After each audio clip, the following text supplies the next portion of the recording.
The queue outside the Interstellar Military Academy's intake gate stretched nearly half a kilometer.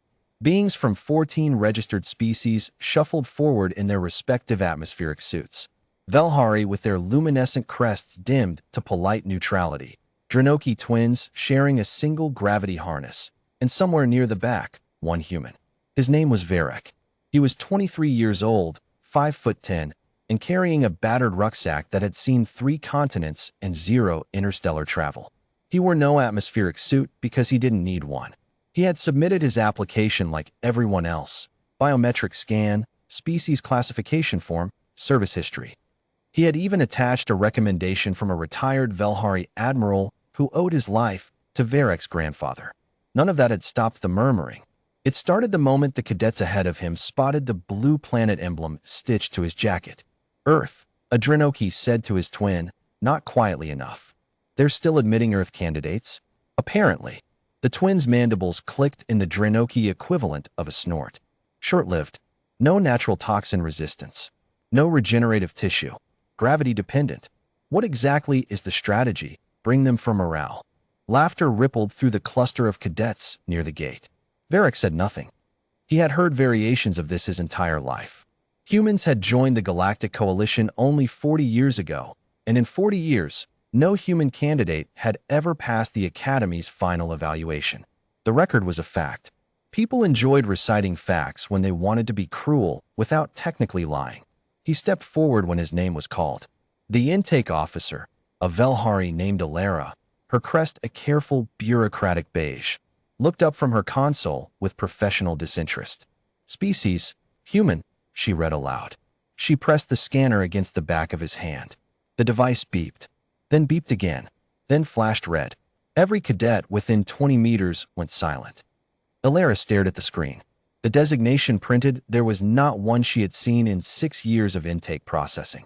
She turned the scanner so the display faced her alone, then thought better of it, and simply read the words aloud in a flat voice, as procedure required. Earthborn, do not engage. The laughter that followed was immediate and total. One Drenoki literally stumbled. A Velhari clutched a fellow cadet's arm. Someone in the back shouted something about the Coalition wasting gate time on a species that still used chemical rockets 30 years after first contact.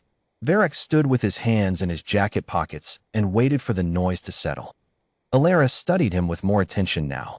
The designation was a Coalition security flag. She knew that much, but she had never encountered one applied to a single individual. She pulled up the attached file. The file was classified. She pulled up the clearance summary instead. That, at least, was visible to intake personnel. Subject completed unassisted survival exercise. 19 months. Northern Siberian exclusion zone following crash of Coalition scout vessel Arin's Reach. Rescued 0 colleagues. Buried 7. Continued mission. Submitted full field report upon extraction. Coalition intelligence rates report as highest grade xenobiological data acquired from that sector in 11 years. Subject completed unsanctioned infiltration of Vecker Station during active hostilities, resulting in extraction of 3 Coalition diplomats classified as lost. No weapons used. Subject claims he talked his way in and ran his way out. Security footage supports claim. Subject has survived 4 documented assassination attempts by parties unknown. Subject filed incident reports on all 4. In the 3rd report, he expressed concern not for himself, but for the assassin, who had broken an ankle in the attempt. Quote, someone should probably check on him. It was a bad fall. Coalition Threat Assessment Board met for 6 hours. Classification, Earthborn, do not engage was assigned not as a warning against the subject, but as a warning for field personnel who might otherwise attempt to use, provoke, coerce, or underestimate him. The designation exists to protect them. Alara read it twice. Then she looked up at Varek, who was still standing there with the same unhurried patience, watching the cadets laugh with an expression that contained no anger, no embarrassment, and no need for their approval. Only the quiet attentiveness of someone who was simply observing. She stamped his intake form. Approved. Bunk allocation is on the 2nd level, she said. Report to orientation at 0600. Thank you, Varek said. He picked up his rucksack. One of the Drenoki cadets, the one who had spoken first, called out as he passed. Hey, Earthborn.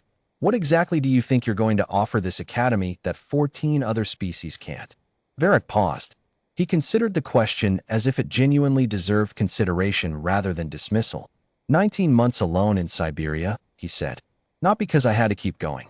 Because quitting never actually occurred to me as an option. He kept walking. Alara watched him disappear through the gate. Then she looked at the scanner still in her hand, at the red flag designation glowing on its screen, and felt something she rarely felt at intake processing. She felt curious. 3 months later, the final evaluation results were posted to the Academy's public board. Out of 42 candidates, 9 passed.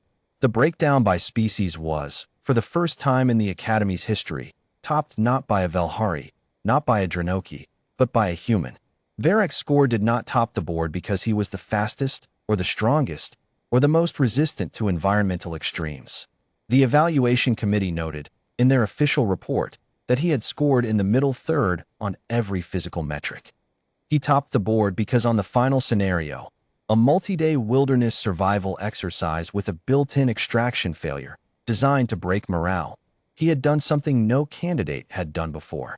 When the extraction failed and the scenario AI informed him that rescue was not coming and that the exercise was, in fact, over, he had looked at the sky for a long moment.